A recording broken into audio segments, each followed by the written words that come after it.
International booby, booby, booby, booby. Oh yeah. This ain't the International Booby Show, but this evening we're going to be talking about black women on a pedestal. Let's check it out.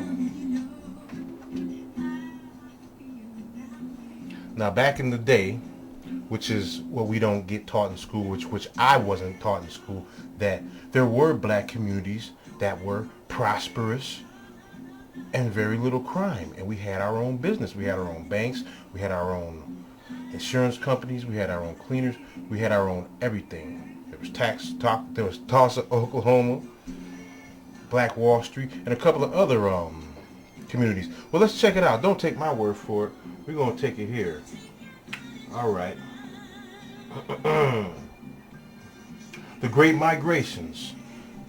Pete, the Great Migrations from 1910 to 1960 brought hundreds of thousands of blacks from the South to Chicago, where they became an urban population. We created churches, community organizations, important businesses, and great businesses, literatures. Important businesses and great music and literatures. All right. African Americans of all classes came to build on the south side of Chicago for decades before the civil rights movement. Now, you can Google that. You will put black businesses in the 1930s, and that'll come up on Wikipedia. So, thousands of black people came to Chicago, the south side of Chicago, as it is now, all black, and everything was good.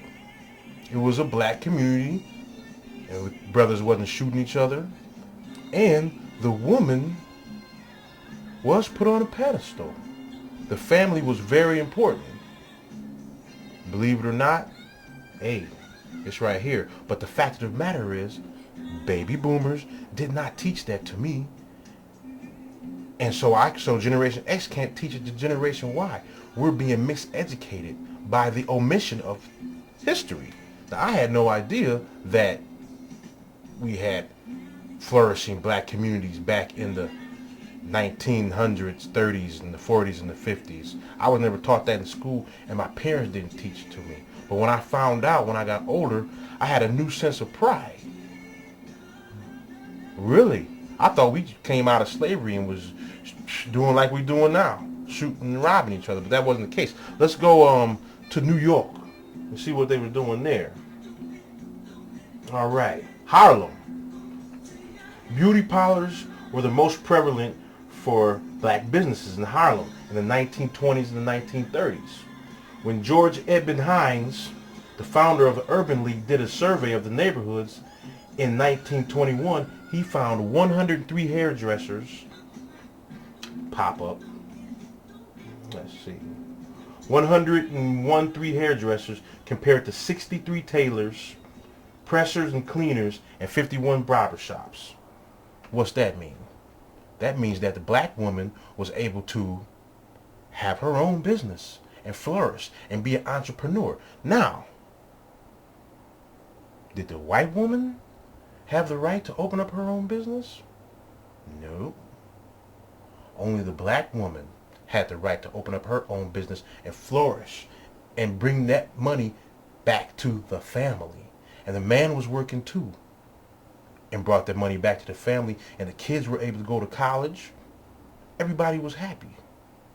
The black neighborhood was looking very nice. The lawns was trimmed. Everything was all good. And like I said before the 60s came.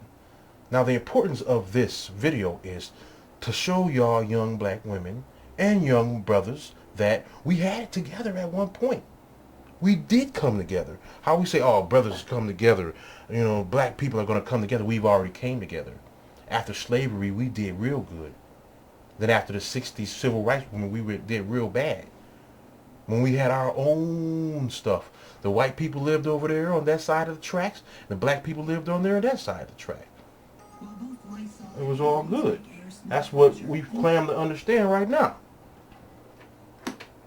Now let me repeat this one more time for all you young ladies out there. You know what I'm saying? Because these videos are for the youth, for the young people to understand, you dig?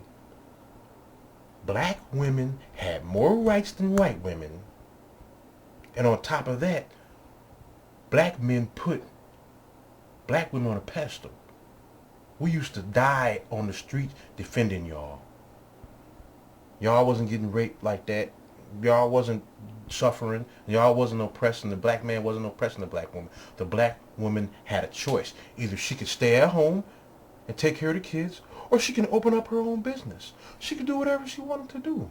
Nobody laid a hand on her because the black man made sure that. The black man would give his life to a black woman back in the day, and we were all good. And that's what I'm talking about. The brown community. I ain't inventing nothing that ain't been done already.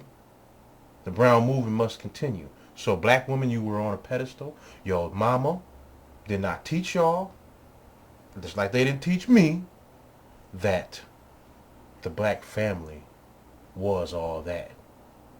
From 1901 to 1959, we was doing it.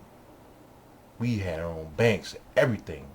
So there we have it. Another lie or another truth that was omitted that is revealed. Now I'll need for y'all sisters to go ask y'all's parents about what I'm saying this time. You know what I'm saying? Show this video to your dad and see if I'm ignorant or not.